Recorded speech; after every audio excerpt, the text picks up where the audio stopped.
All right, everybody, welcome to the Full Grain Podcast. We don't have Nick Horween today, but we have somebody extra special, even cooler than Nick Horween. We've got Ben Robison from Stitchdown.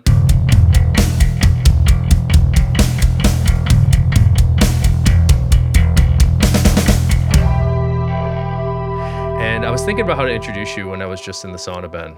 I was meditating on who you are. Schwitzing on me.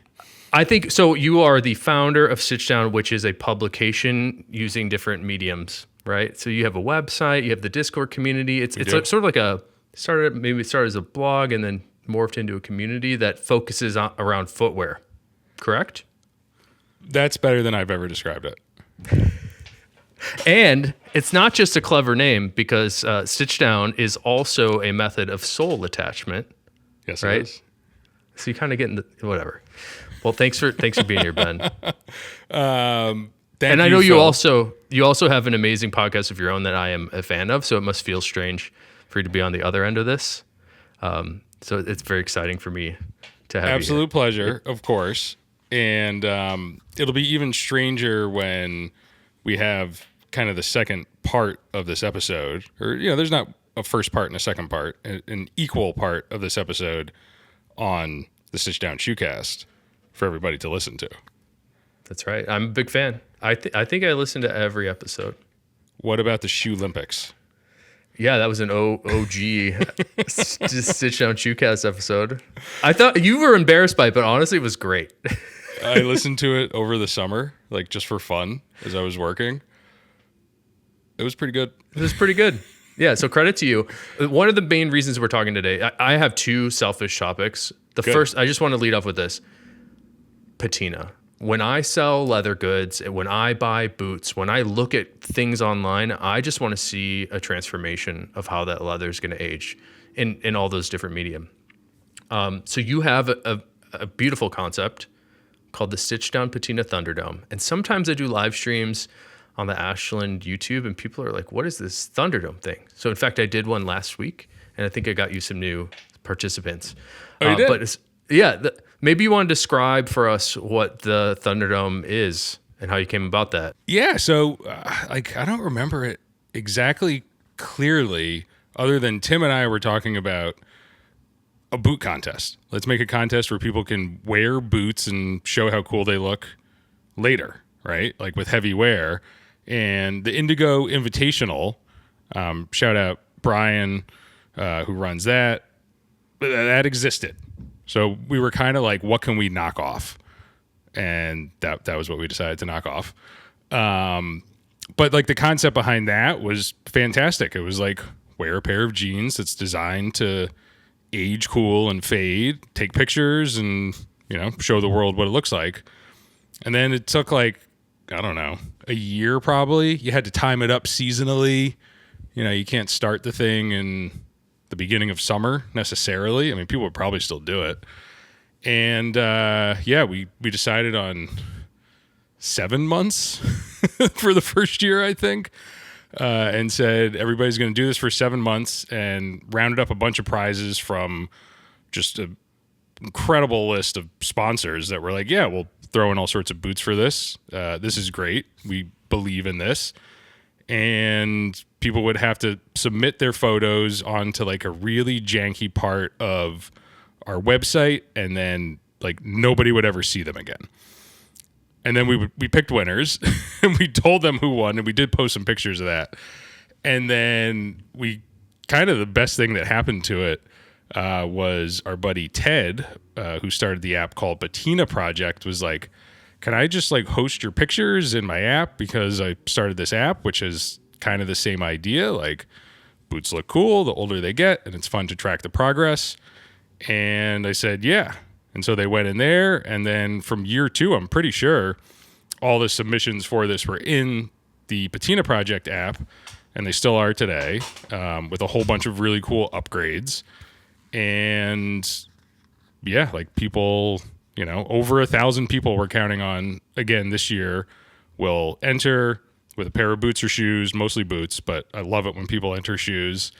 We added a leather goods component this year. I was about to say. Yep. Yeah, so that's the first year for that. People have been asking for it, and we're finally ready to support it. And a pre-worn category. I think, part of the original purity and just like figuring the thing out was, well, if the boots are new and they're all new, then there's a starting point, even though they're all a little different from each other. But you need something to kind of root it. And this year we're saying, whatever. Like, there is a more significant barrier to entry just in terms of price to buy a pair of boots 5 years later. People got great stuff. It's sitting around. They know it fits. Yeah, they want to wear it. Are you open to feedback? Absolutely. I remember I participated for a couple of years in the first, I think it was the first couple of years. You did great. I think you won a prize. Didn't you? I think I won a prize. I think you won a prize. But Ashland leather wallet. Yeah, you got to make your own wallet, Phil. Yeah. My feedback was it's kind of a chore, at least in the beginning without the app. It was significant to like set up some nice photos and do the work. So like the first few months was really fun, and then was it really 7 months? It was like, because that makes sense. It was like, this is a lot. I just kind of need a break. But so the feedback was like, okay, it's kind of a lot, and then it made me feel like I could only wear that pair, and I have all these other pairs around. So that's the feedback. So congratulations on having the worn category, because I love that. I have so many pairs I just want to wear. So that's great. And the other bit of feedback is the leather goods. I'm going to argue that they have the best patina potential, because if you're a pocket wallet wearer like myself, it's just your butt's constantly rubbing against that thing and giving it a great glazing every step you take. So for me, for my money, I think the leather goods in a pocket are going to be the most interesting to see a transformation. I think so too. Like even a little like keychain, right? Like I have an Ashland leather, I think it was natural shell keychain that I got from you. And that thing, it's not always in your pocket. I'm not like always about to drive somewhere. And that thing is beautiful, right? Like people come over and I'm like, now you have to go look at all these boots and I'm going to indoctrinate you. I show them that keychain and I show them like a little piece of natural shell that I have. It's like you don't really need to try. It just kind of goes. It just happens. Yeah. And it's something, especially with the wallet, probably shouldn't leave home without it. Yeah, so I think it's going to be fun. I'm going to be running a belt, actually, that Tim is making. And I don't even think that the leather itself has a ton of patina potential. It's like this J&F Baker, like dark, initially dark. It's still like a veg tan leather, but it's robust. But it's going to have a copper buckle, like a heavy copper buckle on it. And Tim's like, I think this buckle is going to go wild. I don't know. Is it like a dark brown veg? Yeah, I forget exactly what it is. We just figured this out like a couple hours ago. I think you will be surprised. Even dark shades, especially most of that traditional veg, does have a bit of patina. Not so much in terms of color, but a little bit, but more in the luster. Like it almost becomes like a glossy mirror on a lot of that veg, especially on a belt. I think you'll be surprised at how much it changes. And this being a leather podcast, I also want to, honestly, when I was working at the leather tannery, I used to take little cuttings of all the different tannages that Horween made, all the different articles, so Chrome XL, Cordovan, they've got this new Aspen leather, all the stuff. I was always curious to see how it would wear in, so I would just take little squares off and put them in my pocket. But Ted creating the Patina Project app, is it just called the Patina app? Patina Project, that is an amazing resource for people to shop. So, I'm curious about whatever leather. I would love to see how that wears in. I'm curious about this maker. How does that wear in my size? It gives you all the references so people can have a nice choice. Because for me, again, like I'm very biased towards Horween, but it's almost like in all these years I've been doing it, it's been 20 years now. Half my life I've been around this leather. The more you beat it up and mess with it, and the harder you go on it, the better it gets. So that's a cool thing. And hopefully, I don't know if it's possible, but if you could open it up to say like, hey, you participated in the Patina Thunderdome 5-6 years ago, give us a 5-year update. Because for me, like 5 months is cool, but like 5 years, 15 years is kind of like really what this material and often most of the products are made for, that sort of longevity. Yeah, there's no stop point on the majority of good leathers. Like they just keep getting cooler and better. And you're right, like that was a huge part. There were two main things that kind of spurred this. One was everybody who was crazy enough to participate, they probably had some boots to a whole bunch of boots, and then you end up like not wearing any of them, right? Or like they're not getting the wear on any specific pair. That is kind of why people get into this in the first place. And two was like, how do we catalog this? And I think initially, before Ted launched his app and we partnered up, it just wasn't present. Like you couldn't see it. People were sharing them in the Discord, and I would post some on Instagram, but now you can see everything. Is that your carbon monoxide detector? That is my, hey, the door opened sound. That's really great to have in a podcast. What's up, Matt? You want to say hi to Ben? I do, but I mean, He's got it. My brother. So we're working burning the midnight oil here. It's a lot of work to do at Ashland. Get stitching. See you, Matt. And so that really brought it to life. Like there's hundreds of thousands of pictures, and you can sort by maker or style. But I think most importantly, like leather, and it's also, but like back to the maker part, it does show you how a person, a company that manufactures or hand makes footwear, how they kind of contend with those materials. I think that the pattern makes a huge difference. Huge. I think the liner or lack thereof makes a massive. I happen to really like unlined looking stuff and how that wears in. It gets a little bit more intense. Fit. Yeah, all like, of it. Yeah, if they it don't doesn't fit you right, I end up looking kind of funny instead of absolutely wonderful. Which sometimes you don't find out right away. But that's why it's cool. You can see their size and be like, yeah, like I kind of know that person and they got the wrong size. We know way too much about all these people's feet. It's kind of gross. Yeah, it is. Usually they, the Brannick pictures are with socks.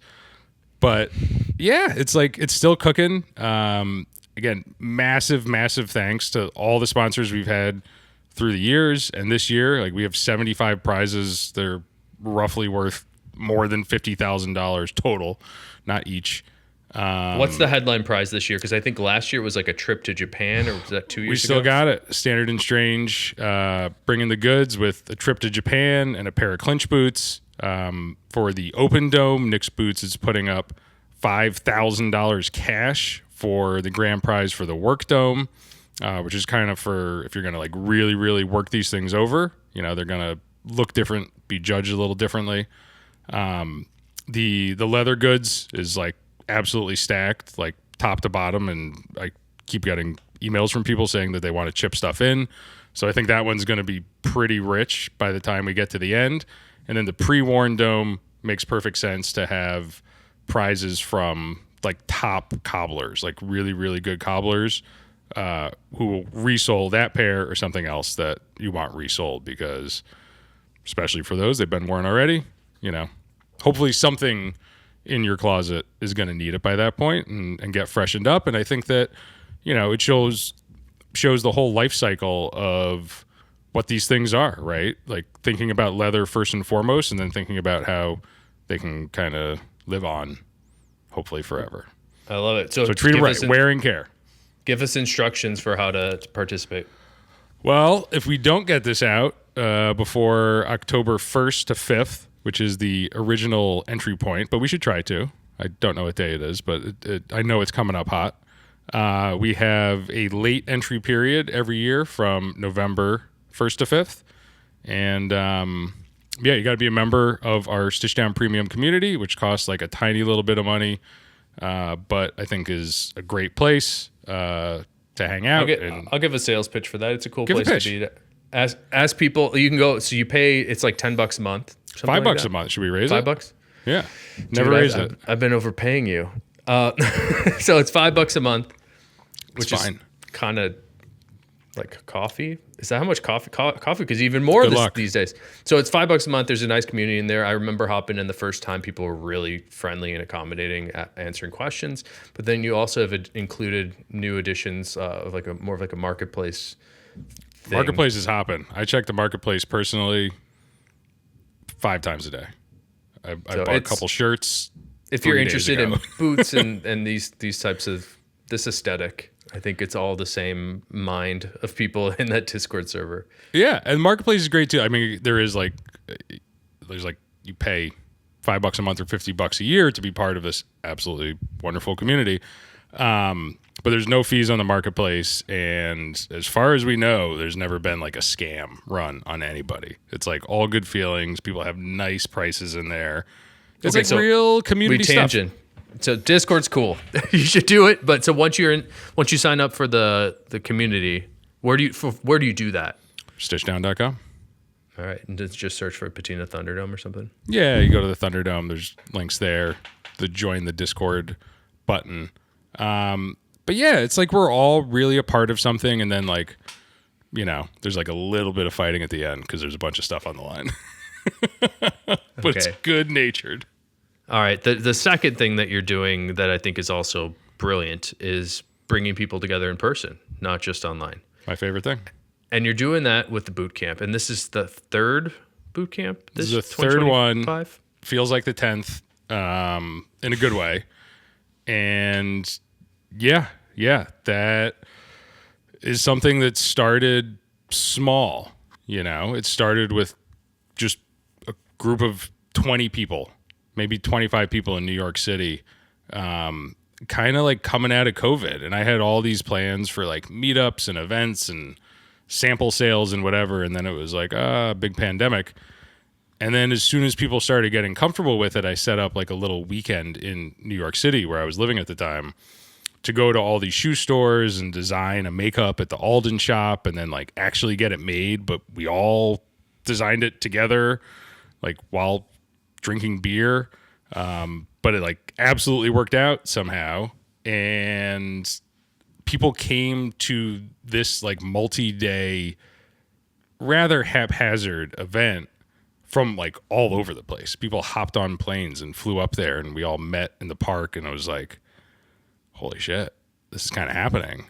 And it was just an absolute ton of fun. So we started doing more of those and just getting people who love this stuff together, people who are often not quite understood maybe by like their friends and family.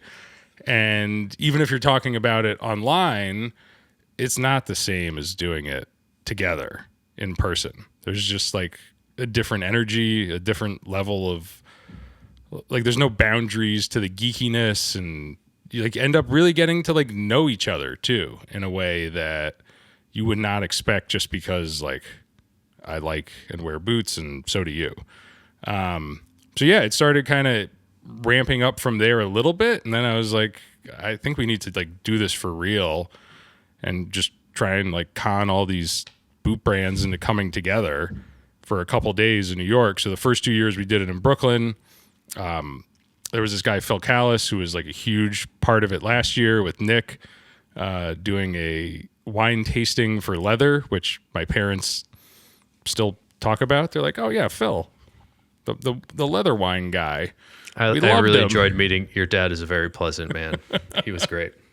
He was here the last couple of days. He talked about you a bunch. I'm dead serious. That's awesome. And yeah, just like how do you take these things, these wearable, wonderful objects that if you don't have them in your house or you don't see somebody with them on the street and then like be weird and go up to them and try and talk to them about their boots, which sometimes works. They're just like pictures on the internet, right? Which makes it difficult to understand them in a bunch of ways. It makes it very difficult to grasp how you might size into one of these pairs of boots. There's great makers who make things that are different weights, right? Like the construction that they use, the materials that they use, all of them are valid, but what do you like? And you don't always know until it shows up or somebody tells you, but it's like proof positive when you're actually around these things. And then really like the most wonderful thing about this industry, this, hobby, passion, community is that these are like tiny little companies. Even the big ones are pretty darn small compared to like most of the companies that we interact with and purchase things from. And so like they come, like the actual people who make the things, the actual people who are in charge over there, which are sometimes the same exact people. Like they come and you get to talk to them, and that's just kind of special, like I'm in the very fortunate position to be able to do that like all the time, every day, just because of like what I do. And it's just so damn enjoyable. Like it's great. So how do you get to share that with everybody? And then we all come together, and all these people from the internet are now like real actual people. And that's the people who make it, and just the people who love it and are part of our community.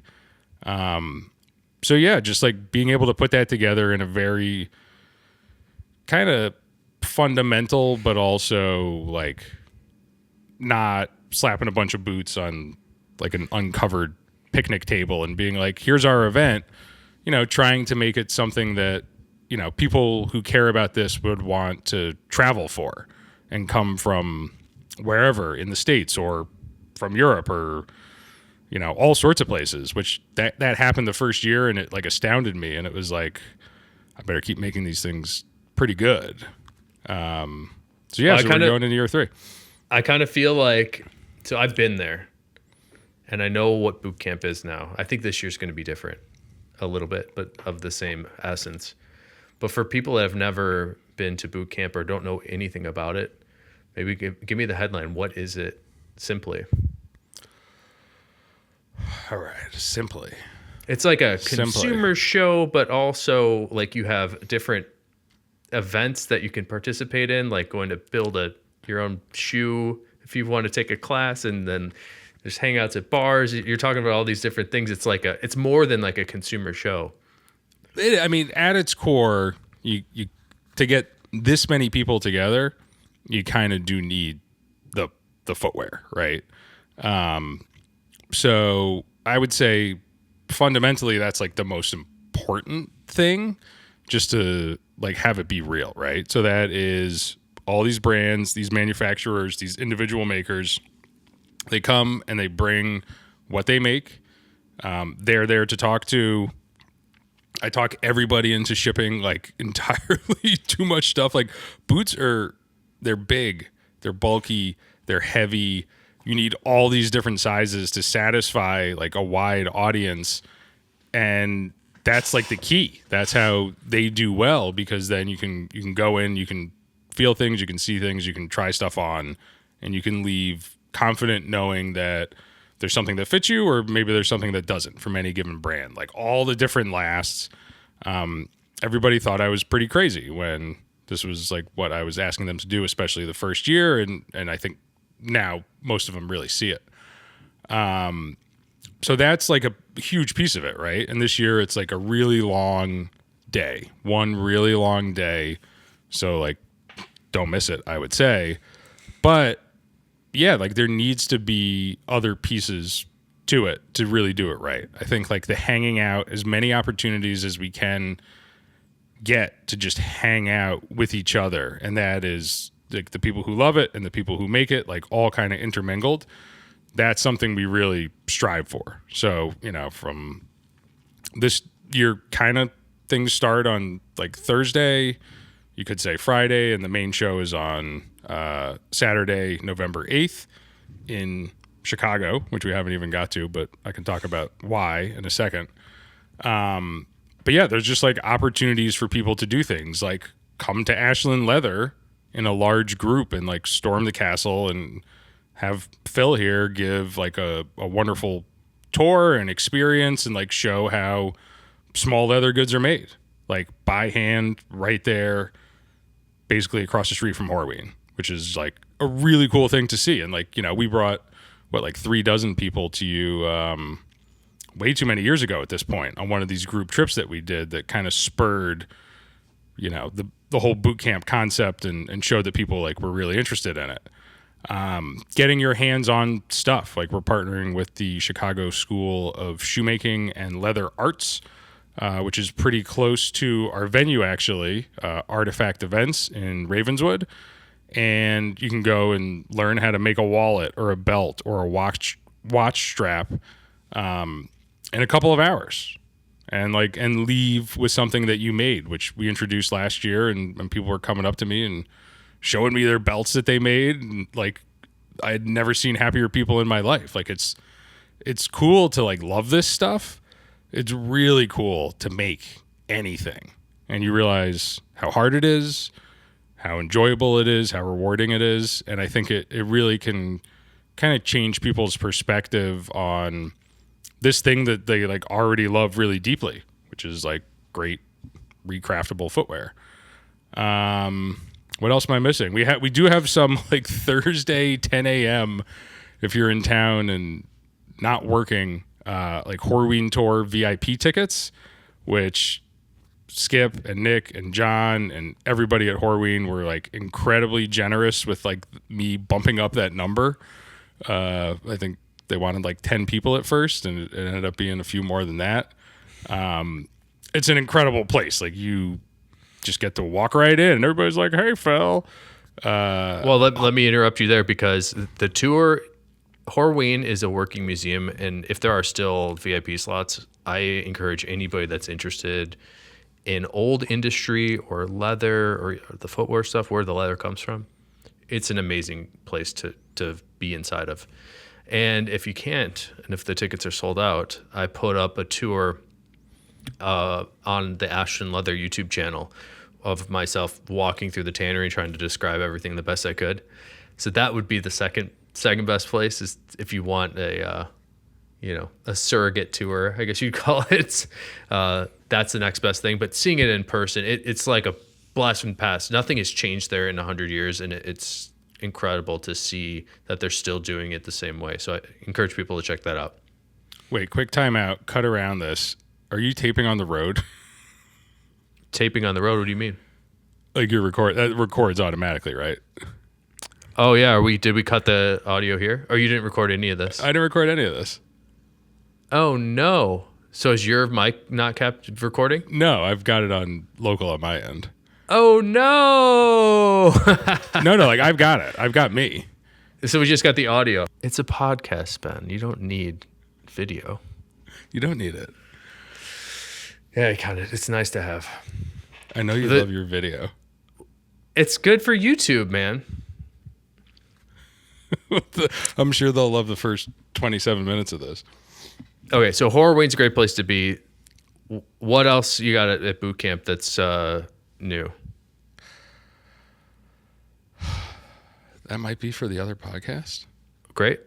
Let's do that. So how about why the last 2 years were in New York City and Brooklyn? Yes. Why Chicago this year? I mean, I'm very glad, but why Chicago and not Brooklyn? I mean, it's mostly Phil related. We loved doing it in New York. No question. We had a fantastic venue that was like, it had everything. It had a ton of food. It had, if you needed to take a break, there were like other things to go and look around at Industry City. But yeah, there's the main thing that you hear in the survey, in the post-event survey from people who came, and then we kind of opened one up like generally, was have this in my city. And you can't do that. Like I would love to do this in 5 cities and 10 cities every year. It doesn't work. It's like just getting all that stuff to and from the venue is really expensive for these brands. The people who are on the floor at the show are the people who are on the floor in the workshop or factory making these things. So you're losing production. That's the nature of this industry. And so, it quickly became apparent that we were probably only going to be able to get away with one of these a year, at least for a while. And I love Chicago, man. Like, I absolutely love it as a city. I love being there. I love eating there. I love staying out a little too late there. I love the fact that Horween is still there 120, right? Years later? 1905, that's right. Yeah, 120. 120 years later in this remarkable museum, like you said, like it really is Willy Wonka's factory. It's not as clean as most museums, but it's like a working museum. Occasionally a dirty museum. It's necessarily unclean. It's beautifully unclean. And to allow even a certain number of people to go there, great. But to have Horween kind of like hovering over the entire event and the city, and to have a whole lot of people in Chicago, especially when I was scouting the venue, like people at the venue, a couple other people that I talked to, like in passing, asking like, what are you doing in Chicago? I was like, well, let me tell you. And here's one of the big reasons is like this icon is like still doing it right here. And they were like, the Halloween? Right. Halloween is like people in Chicago, people who grew up in Chicago, including one girl who was like, oh, now that you mention it, I'm pretty sure that I went to high school with Nick Horween. And I was like, and you have no idea. I think that telling that Horween story, which is reflective of the entire leather making and footwear industry, at least quality footwear industry, that's just cool. That's important. And like, it's like there's all sorts of like media that's interested in covering this in a way that like didn't exist in New York. And that's because Horween's not in New York. So I think that just all those things put together, plus the venue, like it was not, when I was out there, back in November, December, whenever I saw you, it was like a maybe. And then I saw the venue and it turned into a definitely pretty quick. It just feels right. It's like, it looks like a place where people made something at some point. And I know that it was. I don't know exactly what. So maybe they made boots. I don't know. Well, Florsheim used to be here. When people are in town, you can still see the Florsheim like block in the building that it's like west of where the event is. But you can still go see where all this stuff was done. It's a big deal. Yeah, it's cool. I would say Industry City was awesome too, man. I also want to point out there's kind of a reason Chicago's here is it's very centrally located. So geographically, it's kind of a nice place to get to. It's easy to and get it's stuff not too. New York prices. By the way, the hotels, man, in New York, they get kind of expensive. That was like a major legitimate complaint from a whole bunch of people. They're like, dude, including vendors. They're like, can you have us somewhere else? We're trying to bring like 5-6 guys. What if we could pay not that much for a hotel? And honestly, like Chicago's not cheap, but New York is very expensive. Yeah, it's rough. But yeah, and I think that, draw wise, like I said, we're lucky enough and, I think lucky enough to be like partnered with these brands and to have built a strong enough community where people want to come from all over the place. But Chicago is like a hop, skip, and a jump for a lot of the Midwest. Like you turn it into a fun little road trip. The flight could take 47 minutes. And there's like a million flights that go in and out of those airports every day. So yeah, I think the accessibility of it was a big piece. Like we want people to experience this thing and still have some money left over for some boots, or for some leather good, like whatever strikes their fancy. If everything else is super expensive around it, hopefully you had a great time. But, I think that allowing for that is like, we're trying to be thoughtful, I guess. It's great, But man. I'm just psyched. I legit love being in Chicago. I've been to Chicago like 50 times in my life, and I can't wait to get to 100. We got good food that does not include it. I like the hot dogs and pizza, but it's more than that. We actually have a legitimately good other food. It's a good place to be. Everything's great. We had a fabulous burger not too far from Yeah, Ashland. last time you were here. What is that place? We do have like a whole guide. Levitt Street Inn. That's it. Yeah, we have a whole guide for all the various places that we're having events near. So obviously the Horween Tannery, Ashland, Artifact Events, and the Tannery Row. And we put together like a list of places to eat, drink, and, a couple other things. Buy all of them. So hopefully everybody checks that out. It's on the boot camp site. Yeah, by the way, I think I owe you a check still because I want to I want to have the booth at the boot camp. Let's work it out right now. All right, Live on air. you got Zelle. What do people do? Zelle these days? We got to do Venmo. What do you think about my idea of having like a cigar roller? Should I do that still? Yeah, I mean, I kind of Can you smoke in Artifact? Whatever. Let me check on that, but there's a patio. There's like a patio. We're going to be bringing in food trucks, have picnic We're tables gonna get out Steve. there. Steve's gonna be happy. He doesn't know me, but he's gonna be happy. He's I'm gonna about give him to. a cigar. I met him at the boot camp last year, and he had no idea. He shouldn't know who I was, but I was like, "Hey, man, I'm a big fan." And he was like really awesome, like Steve from Bedos. Well, I want to give people. So, where do people find tickets for boot camp? Stitchdownbootcamp.com. Yeah, we have a range of tickets. There are still some of these early Thursday Horween VIP tickets. The rest of them just flew really quickly. There's an early access ticket that gets you in an hour early, which is good, especially if you want to like try stuff on and like spend a lot of time with a brand or two, because like a bunch of people will come. But yeah, then there's like a whole rest of the day, and the GA tickets $20. Really help support the business that we're doing over here and the event. So yeah, stitchdownbootcamp.com. I love it, and I also want to.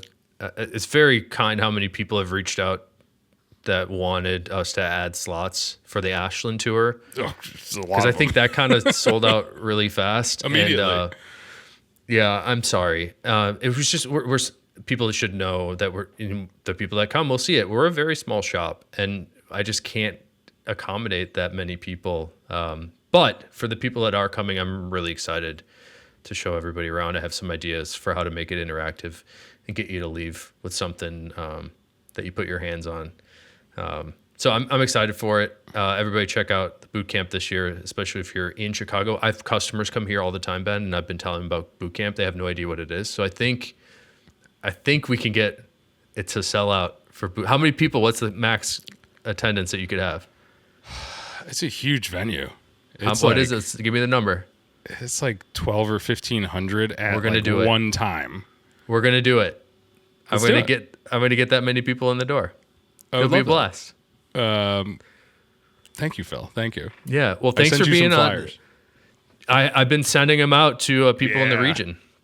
Well, thanks for coming on the podcast. But now, for people that aren't aware or haven't heard your podcast, we're going to continue the conversation there. So everybody can join us over at the Stitchdown Shoecast. Honestly, man, I'm like a Spotify listener. Do you listen to podcasts? I do. Everything's on Spotify unless it's like a Yeah. subscription thing on Patreon or whatever. We get like most listeners on Apple, which is interesting. But anyways, you can check it out on all the places. YouTube, go wherever you want. Every one of the places. Yeah. All right. We'll see you there for the rest of the conversation. Thanks again, Ben. Phil, thanks Appreciate for you. having me on. You're the man. I love this. We both have matching beards.